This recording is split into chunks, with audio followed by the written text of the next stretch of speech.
Breaking news. कल सादकाबाद में हिंदुओं के मंदिर को तोड़ दिया गया और जिसमें हिंदू और मुस्लिम दोनों ही सरापा एहतजाज हैं कि शरपसंदों ने मुल्क पाकिस्तान को हर तरफ से घेर रखा है, जो कि दुनिया परेशान है।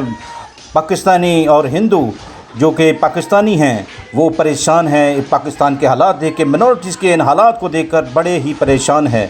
तो इस सूरत हाल में मुल्क पाकिस्तान को शरपसंदों ने हर तरफ से घेरा हुआ है और मुल्क को अपनी जद में लेकर मजहबी इंतहा पसंदी को हवा